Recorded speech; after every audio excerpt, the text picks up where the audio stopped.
Everyday attractive thinker and visual encouragers around the world. Welcome back. Come on in. Welcome back to another episode of Beyond the Break. Give yourself a fighting chance. Dr. Toni Hatton here, your identity coach and get to the root specialist at theattractivethinker.guru, where we support you, the new and aspiring entrepreneur, the dreamer, the visionary, with mental healing, mental strength, and mindset maintenance so you can give birth to those ideas buried deep down inside of your heart. Welcome, my co host, Tichet Bradshaw, to another episode of Beyond the Break.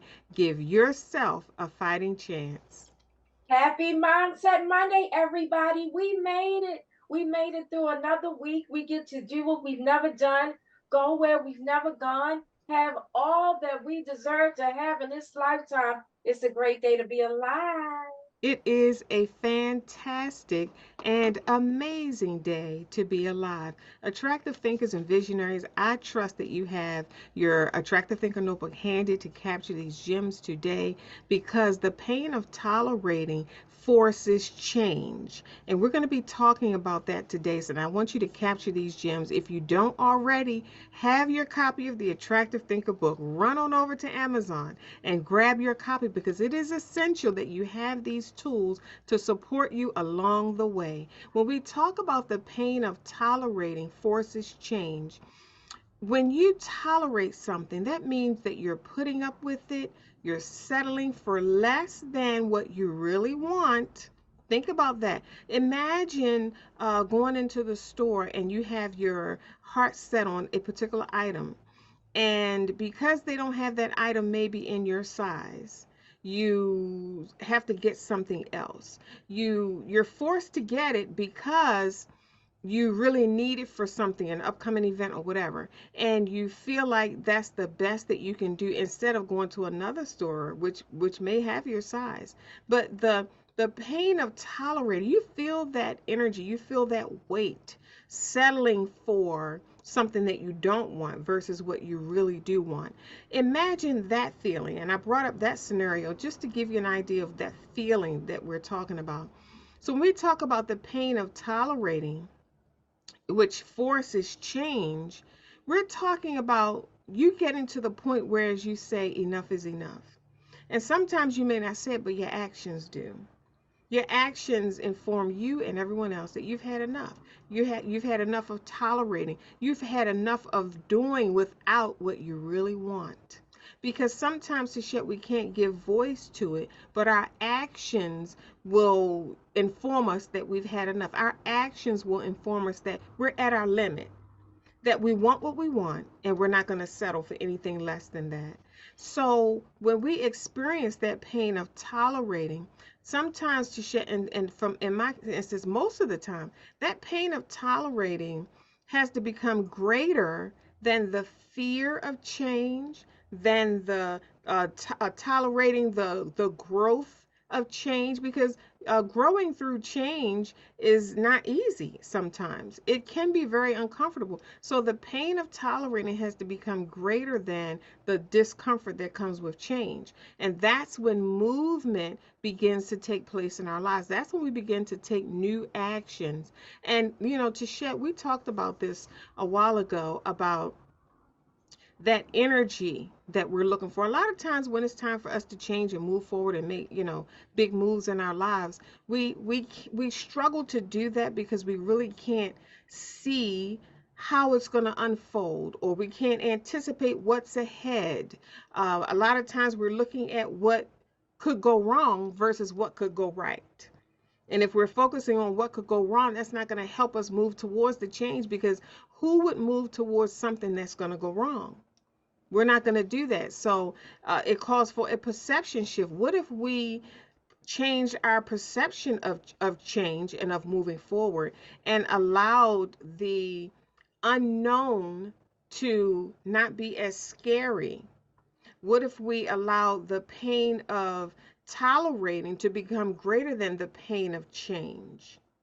you know that would help us or empower us or give us the strength that we need to take that leap, because the pain of staying is greater. Here's the deal. there was there's a move that we all have to make in our lives, and then there are certain moves that we have to make in our lives that are very clear. They don't come with all of the mind waffling back and forth and all of that, all the fears and limitations. There are just some changes that we have to make in our lives. It's just a clean change. We know we have to do it. We're going to move forward, and that's the end of that story. But there are other changes that we have to make in our lives, whereas there's hesitancy, there's fear involved. The mind waffles backwards and forwards. We can't get a grip on the thought pattern. We establish a thought pattern. We say, these are the thoughts that I'm going to think that are going to lead me right on out of this situation and into what I desire. But situations and circumstances arise, and we lose track of the thought. We lose a grip on the thought pattern. And then other thoughts slip in, and then we find ourselves comfortable with where we are versus where we want to be. And that takes place a lot to shed. If you ask the average person, what do you feel as though is keeping you from your dream, or keeping you from what you really want to do, or keeping you from change? And sometimes the mind is so consumed with the normal routine of life that there's no room for a new thought pattern, a new consideration, a new idea, a new vision.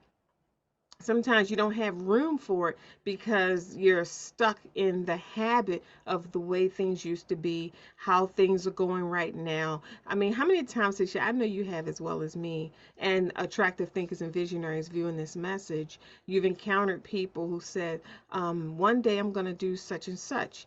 I have to wait because I don't have time right now. I got too much on my schedule right now.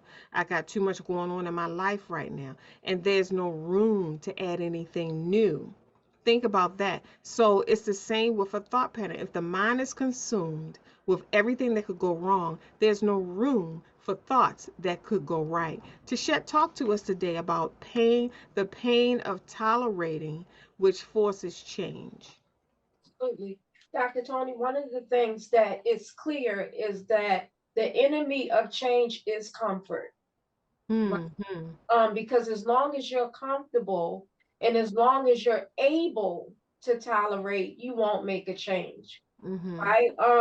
When we're going forward in life, right, and a decision needs to be made, Hmm. and that decision is based on a vision, a dream, a goal. A lot of times, our push to get those vision and dreams and goals manifested, our push is the discomfort of tolerating or being in a certain situation, right? For instance, when I was younger, I got out earlier than some of my siblings because I was more pushed out than waiting for the time to be comfortable enough to leave. And I feel like if I ever waited for a time to be perfect enough for me to leave, I probably would not ever leave because the perfect timing to do everything never comes. Hmm. Every time you think, okay, well, I'm going to do it when this happens or when that happens, or I need this thing to go on, something else pops up and gets in the way of you making that decision. But when you become so uncomfortable, so angry, call it a blessing Hmm. because that's your changing agent. The discomfort is your changing agent. Now, this is how we look at things differently or with a different perception because you say discomfort is your changing agent. Yes, because you were uncomfortable at that job, Hmm. so much so that person got on your nerves that they made it so hard that you couldn't tolerate it any longer, that you ain't have a choice but to move. Hmm. You had to because your body, mind, your spirit could no longer tolerate that type of disrespect. Hmm. That's a blessing in disguise, is what we like to call it, right? A lot of times, too, Dr. Tony, when we're in relationships with people and certain things start to happen, we have to look back at what we envisioned or what our spirit is wishing for or wanting or what purpose is being exposed. Because sometimes it's not about what happened, but about what we're not aware of happening, right?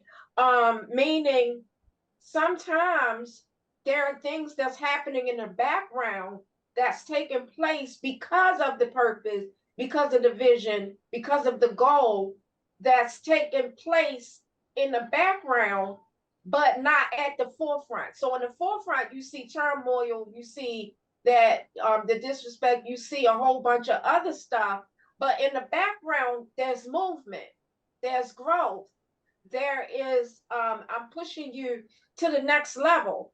So if a person is moving you out of your home, and the person who's moving you out of your home becoming disrespectful, a lot of times that disrespect is helping you to let go, Hmm. because as long as that person was sweet and nice and did everything they wanted to do, you will stay in that limitation.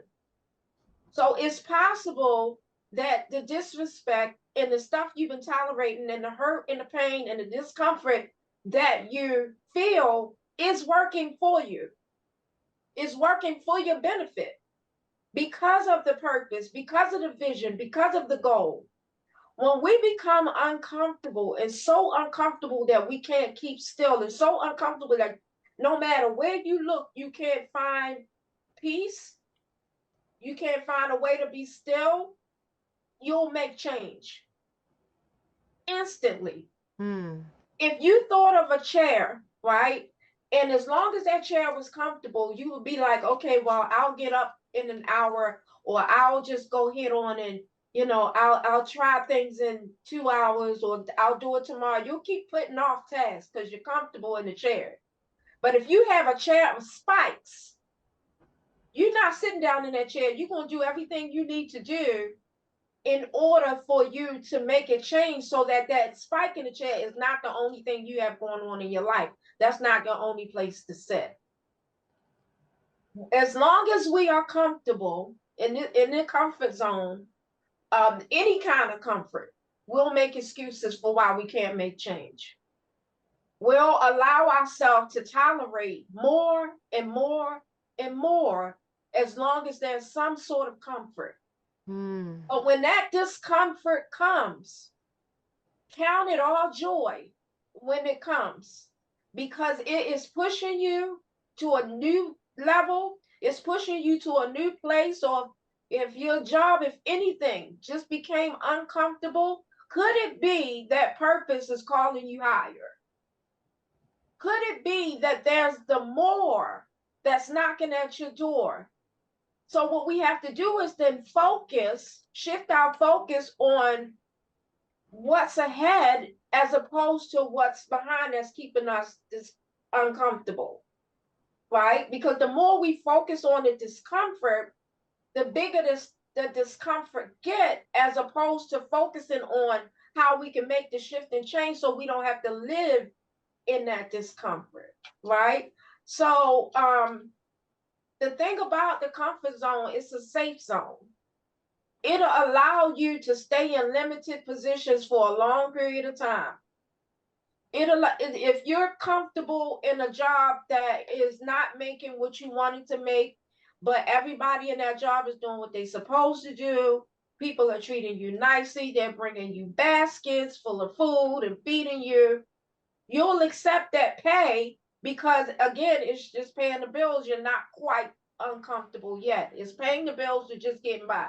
This is how people live paycheck to paycheck and not find something else, because you're comfortable. As long as you're comfortable, you won't make change. But when discomfort happens, change is unquestionable. When it's enough discomfort, change is unquestionable. Some people won't make change until they got one arm left Mm. in the Mm. Mm. situation, Mm. until they're hanging on a ledge in the situation. Some people won't move unless everything they have is being put out.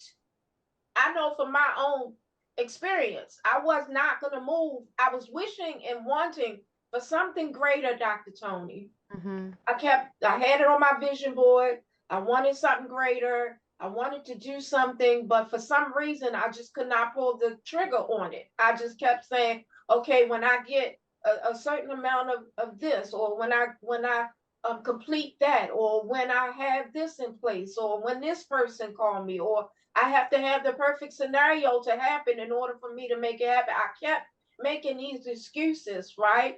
Um, but when the person end up pushing me out with the discomfort and the disrespect, I had no choice but to make that change.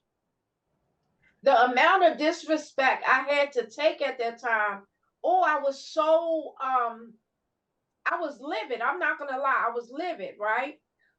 But now looking back, I'm thankful for that person that made me uncomfortable, because had that person not been there, I would have stayed at that limited way of thinking. So I was wishing for another situation, and then the discomfort showed up. And at first you think, well, if I'm praying for better and the struggle showed up, I must not have prayed right. And that's not true. You did pray right. You prayed right, and you're getting exactly what you prayed for, but you have to shift your focus on what you prayed for and not the discomfort that showed up when you prayed.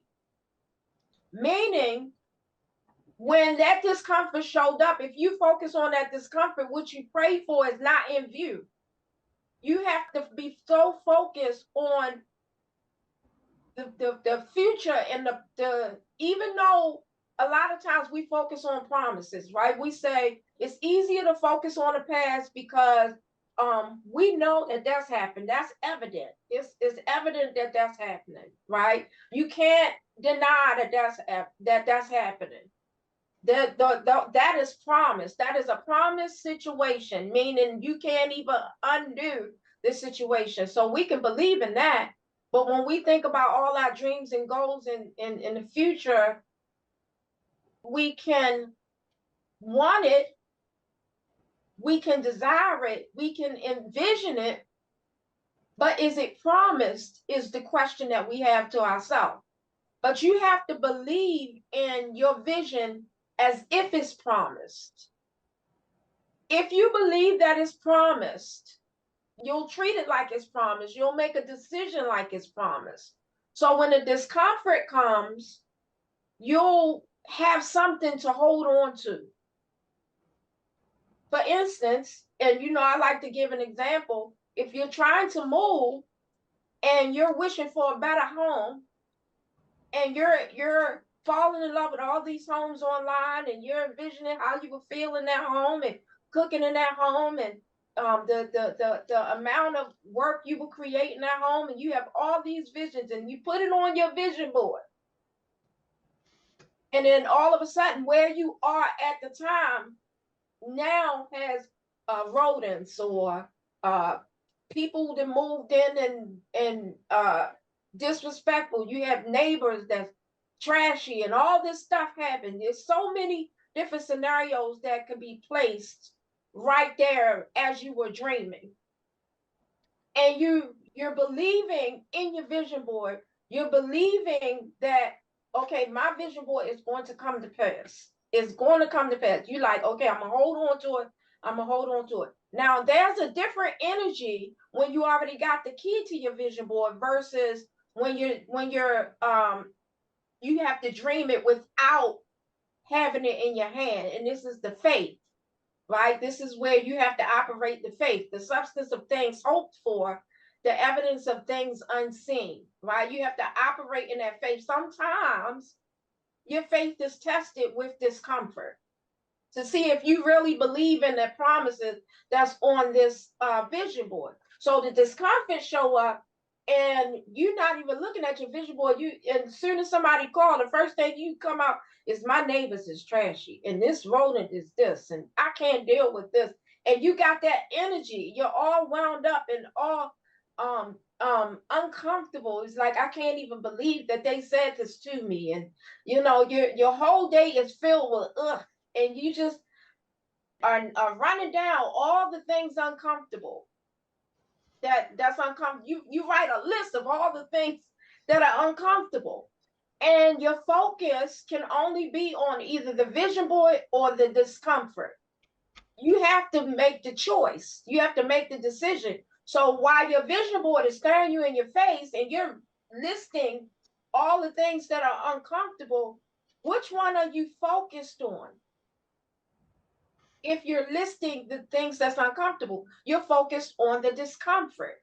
So you have to make a choice to say, okay, I need to believe in my vision board as if somebody gave me the key. As if somebody said you can move in Thursday, because I guarantee you, if somebody gave you a key to a new home and you got all this stuff going on, you will look at all this discomfort and say, I can't wait till Thursday. Oh, I can't wait till Thursday. Thursday is going to be lit. Oh, I can't wait. You'll be going shopping. You'll do anything other than focus on what's going on Thursday. You'll say, see, this why I got to go. This why I got to leave because I can't. This the type of stuff I gotta deal with. I'm not dealing with that. I'm so thankful. I can't wait until I can be in my own home and this, that, and the other. Your language will change. So instead of running down a list of the things that's uncomfortable, you'll start saying, oh, I can't wait till I can have fresh running water. Oh, I can't wait until I can open and shut the door. I can't wait until I'm able to be in there and it's peaceful. You'll start listing all the things you can't wait to do that you're excited, fueling your energy to make a change. So whenever you're um, having some discomfort, take that discomfort as a push to make change. That's what it is. Because nothing is for nothing, nothing is coincidental. Perhaps all the discomfort is because your goal is calling you higher, your vision is calling you higher. So you can't be comfortable there and risk losing the promise. You got to be able to have your eye on the promise, but let the discomfort fool you. See, this is how you use your enemy as a footstool. You let the discomfort fuel you, but you don't let it be your focus. Your focus has to be on your promises. Your focus has to be so it has to be so in tune that it feels like you're operating as if you got the key. No questions asked. It's no question that I got this home. Nobody can tell me that that's not mine. Nobody can tell me that I'm not going to walk in there Thursday. It is set. You have to operate as if all those things are taking place in order for you to, number one, deal with this discomfort, but to start to erase the discomfort of your past. When you're letting go of the past, the only reason why you're letting go of the past is because you believe in your future. A lot of people, Dr. Toni, too, have a hard time enjoying their now because they have a hard time letting go of the past. And letting go of the past is not an easy task. It's something that takes practice. It's something you have to work to do. You have to have some consistency.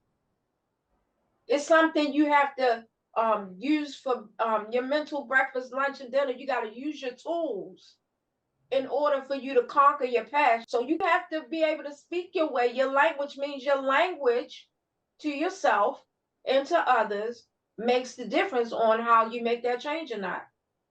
Your language is coming from your mindset. Your mindset is coming from what you've been feeling in your heart. That's why out of the heart, the mouth speaks. Because it's in there. If it's coming out of your mouth, it's in there somewhere. Somebody had to think it somewhere for it to come out of your mouth, because you could have said anything else. But you said, I'm moving Thursday. That house is mine. So it had to come from somewhere. That means you had to receive a promise from somewhere. But here's the thing. Remember, I always talk about polarity, Dr. Toni. Two things is going to show up at the same time. The good and the bad is going to show up at the same time. What you focus on is your decision. The discomfort and the promise is going to show up at the same time. Which one you want to focus on? You want to keep making excuses about what's going on back here? Or you want to leap past all those excuses and push forward to the promise to at least see it through. Let's see what the promise and the vision had for me. I know what's back here. All of that is evident. I can't even change that at this point. But what I don't know is greater than what I do know. And me believing and having the energy to look for what I don't know is exciting to me because it leaves more room for creativity. It leaves more room for opportunity. We already know the opportunities back here, but do you know the opportunities that are ahead of you? Mm-hmm. So a lot of times we have to shift our focus and make sure that we know that whatever's in the past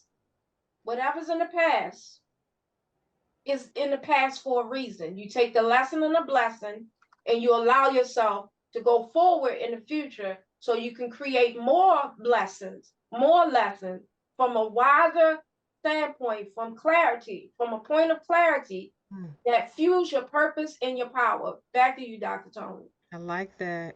Attractive thinkers and visual encouragers. I trust that you captured that last gem, making decisions from a point of clarity. Write that down, from a point of clarity. And we're going to talk about how you get to that clarity. So, Tichet, while you were talking, of course, I was capturing my own gems, but I have some practical tools that I want to share with the visionaries and attractive thinkers today. I want you to make sure you have your attractive thinker notebook handy because this is important. Tichet, you said some people won't change until they have one arm left. But we, as attractive thinkers, if you already have your copy of the Attractive Thinker book, you know that that's not how we roll.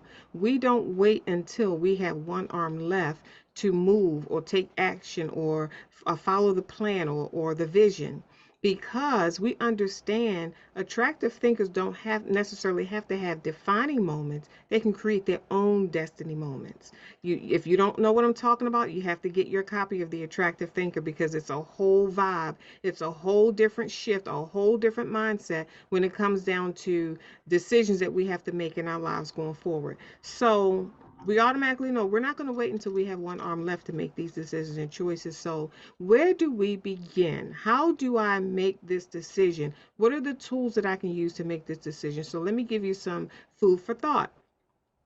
The comfort becomes uncomfortable. This is a state that we end up in to show when we're indecisive and trying to make decisions. The comfort zone is now uncomfortable because if the comfort zone wasn't uncomfortable, you wouldn't be desiring change. You wouldn't even have an idea or a mind to do anything different. Now the comfort zone becomes uncomfortable.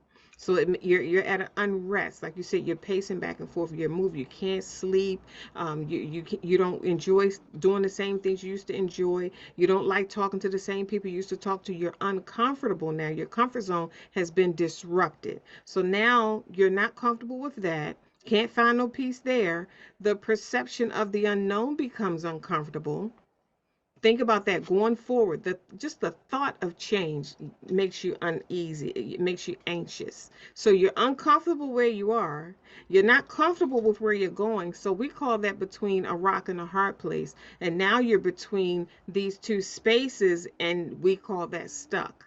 You feel stuck if you're not comfortable where you were. You're not comfortable about where you have to move forward to. So what do you do in this holding pattern? You have to sit down and assess the advantages and disadvantages of what you're tolerating. Sometimes we're not clear to the extent of what we are tolerating and how much pain we're actually carrying and how much is really weighing on us until we sit down with a pen and paper and write out the advantages and disadvantages of what I'm tolerating. Like, what is that doing to my spirit? What does that do to my dream? What does it do to my outlook to tolerate this, to continue to tolerate this? It could be anything. It could be a relationship. It could be a job. It could be a wardrobe. Continuing to tolerate wearing these clothes that don't spark joy, that don't make me feel good about myself. It could be anything. Continue to tolerate driving around in a car that's not clean, that's not, things aren't positioned the way you need them to be. It could be anything. So don't just view tolerating as this big mountain or this big old thing that, only you are experiencing. We tolerate a lot of things in our lives, Tichet, but we're not aware of them until we sit down and list what it is that we're tolerating, how we feel about tolerating that. What does tolerating this do to me? What does it do to my spirit? What does it do to my energy? What does it do to my ideas? Can your ideas and creativity flow when you're in that tolerating energy? So you have to sit down and list this out. And then on the perspective side, the perception that you have of change on the other side, what's on the other side of that change? How are you viewing what's on the other side of that change? Are you viewing change as some type of monster, or something that's going to come out and get you, or something that you're going to fail in, or something that's not going to work? If we have those perspectives of change, to shed, that's not the fuel that we need, that's gonna move us forward into that change.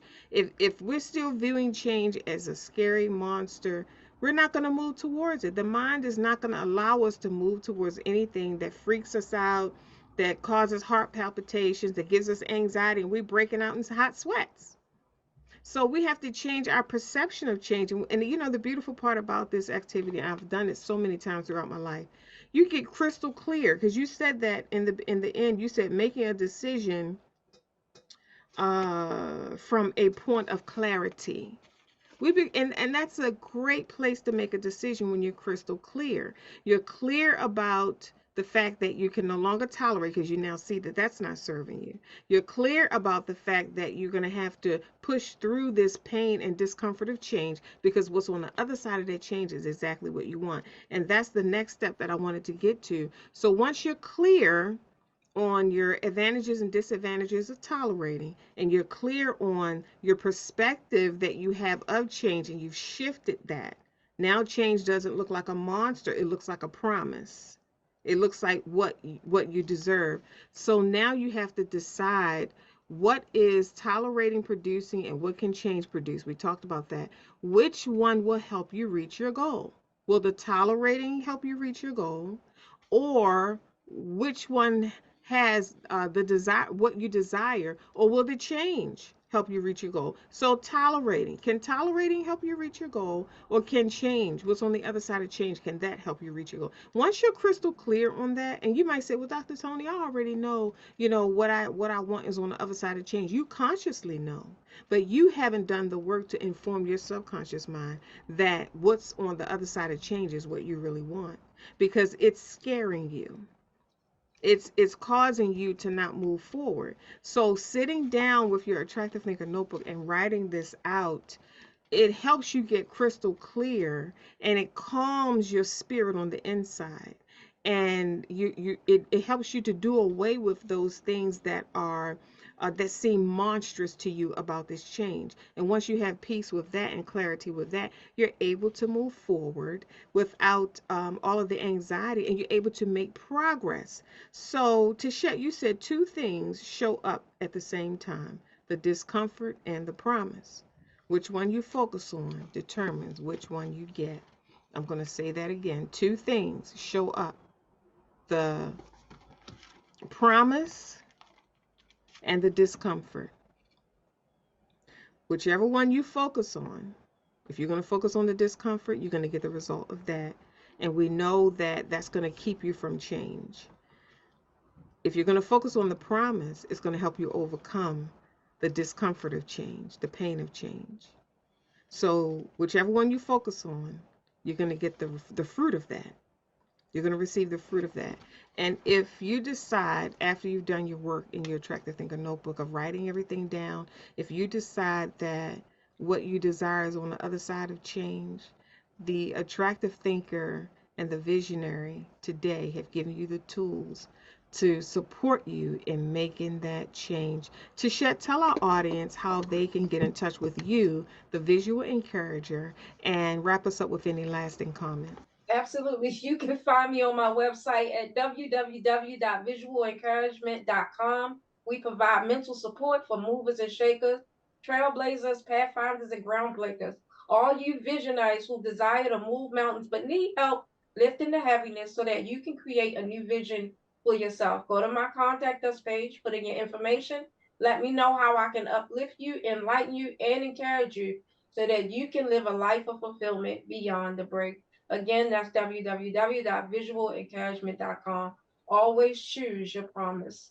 Yes, Back to you, Dr. Tony. yes, always choose your promise. You know, attractive thinkers and visionaries, I want to encourage you to listen to this message again. Click the like button, click that subscribe button so you do not miss any episodes of Beyond the Break. Give yourself a fighting chance and share this message. Click that share button and share it with your circle of influence because if it made a difference in your life, it'll make a difference in the lives of others as well. You know, you always hear us say our life's work, that is to make your life better. Remember, it is not what you're going through, it's how you're viewing it. Think attractively, and we'll see you soon.